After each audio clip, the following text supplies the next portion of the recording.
Hello bachcho, let's see this question.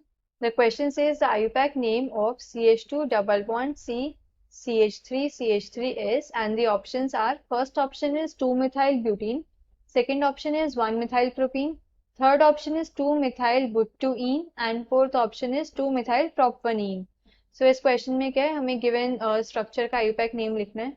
So key concept of this question is, key concept क्या है, IUPAC nomenclature. IUPAC nomenclature. अब IUPAC nomenclature, IUPAC क्या होता है? ये एक सिस्टमैटिक अप्रोच है जिसकी हेल्प से हम ऑर्गेनिक कंपाउंड्स की नेमिंग करते हैं.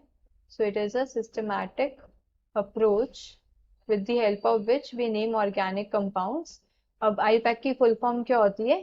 International Union of Pure and Applied Chemistry. So इस ऑर्गेनाइजेशन ने कुछ सेट ऑफ रूल्स दिए हैं जिसके अकॉर्डिंग हम क्या करते हैं, सारे ऑर्गेनिक कंपाउंड्स की नेमिंग करते हैं.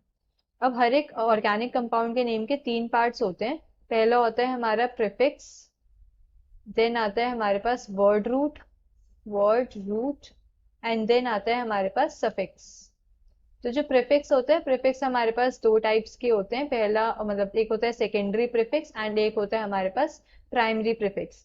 जो सेकेंडरी प्रीफिक्स होता है वो हमें बताता है about the details of substituents. हमारे पास जो स्ट्रक्चर के अंदर सब्स्टिट्यूएंट्स लगे हुए हैं, जैसे कि अल्काइल ग्रुप्स हो गए, क्लोरीन, ब्रोमीन, ये सब के सब्स्टिट्यूएंट है, तो इनकी डिटेल्स के बारे में हमें बताता है secondary prefix, details of substituents.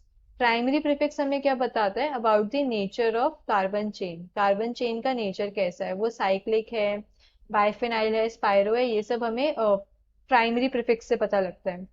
Now word root क्या होता है? ये होता है number of carbon atoms in main chain. Main chain को हम प्रिंसिपल चेन भी बोलते हैं. तो प्रिंसिपल चेन के अंदर कितने नंबर ऑफ कार्बन एटम्स हैं वो हमें वर्ड रूट देख के पता लगता है. अगर प्रिंसिपल चेन के अंदर एक कार्बन एटम है तो हम यूज करते हैं मिथ, 2 कार्बन है तो इथ, 3 कार्बन है तो प्रोप, 4 कार्बन है तो ब्यूट. ऐसे करके हम यूज करते हैं. नाउ सफिक्स, सफिक्स भी हमारे पास दो टाइप्स के होते हैं. एक होता है प्राइमरी सफिक्स एंड एक होता है हमारे पास सेकेंडरी सफिक्स.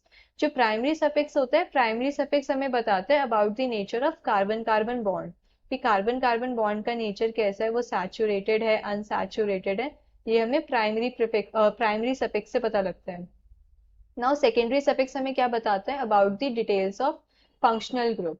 फंक्शनल ग्रुप जो प्रेजेंट होते हैं उनकी डिटेल्स हमें सेकेंडरी सफिक्स से मिलती है. तो डिटेल्स ऑफ फंक्शनल ग्रुप. अब हमें क्वेश्चन के अंदर जो स्ट्रक्चर गिवन है, पहले वो स्ट्रक्चर ड्रॉ करते हैं. गिवन स्ट्रक्चर क्या है? CH2 double bond C, CH3 and CH3. ये स्ट्रक्चर हमें गिवन है. हमें इसका आईयूपैक नेम लिखना है. तो सबसे पहले क्या होता है, मेन चेन सेलेक्ट करते हैं. मेन चेन के अंदर क्या है? Maximum number of carbon atoms and maximum substituents आने चाहिए. एंड नंबरिंग हम इस हिसाब से करते हैं, हमें लोअर लोकेन सेट प्रोवाइड करना होता है. तो यहाँ पर हमारे पास क्या है? एल्कीन है. एल्कीन फंक्शनल ग्रुप है. इसके अंदर फंक्शनल ग्रुप नहीं है, मतलब एल्कीन के nature of carbon carbon bond है. ये हमारी 1 डिग्री सफिक्स है जो हमें बता रही है कि एक ना इसके अंदर डबल बॉन्ड प्रेजेंट है, अनसैचुरेटेड कंपाउंड है ये. तो इसको क्या है, हमें फर्स्ट प्रायोरिटी देनी है. तो नंबरिंग हम ऐसे स्टार्ट करेंगे 1, 2 एंड 3. तो 3 कार्बन एटम्स है मेन चेन के अंदर, तो वर्ड रूट क्या हो गया यहाँ पे? प्रोप. देन प्राइमरी, अगर मैं सफिक्स लगाऊं, प्राइमरी सफिक्स मेरा क्या आएगा? ईन आएगा. और फर्स्ट पोजीशन पे एल्कीन है तो मैं लिखूंगी प्रोप 1 ईन. नाउ अगर मैं प्रीफिक्स की बात करूं, प्रीफिक्स मेरे पास सेकेंड पोजीशन पे मिथाइल ग्रुप प्रेजेंट है, तो मैं इसे लिख सकती हूँ 2 मिथाइल. तो मेरा आईयूपैक नेम क्या हो गया? 2 मिथाइल प्रोप 1 ईन. अगर मैं ऑप्शंस में चेक करूं, ऑप्शन 1 इज 2 मिथाइल ब्यूटीन, तो ये इनकरेक्ट ऑप्शन है. सेकंड ऑप्शन है 1 मिथाइल प्रोपीन, ये भी इनकरेक्ट है. थर्ड ऑप्शन है 2 मिथाइल ब्यूटुइन, ये भी इनकरेक्ट है. हमारी वर्ड रूट के अंदर 3 कार्बन है, तो वैसे ही हमें प्रॉप वर्ड रूट यूज करना है. नाउ फोर्थ ऑप्शन है 2 मिथाइल प्रोप 1 इन. ये क्या करेक्ट ऑप्शन है? हमारा आंसर भी 2 मिथाइल प्रोप 1 इन आ रहा था. So we can say the final answer is 2 methyl prop 1 ene. Hope you understood this well. Best of luck.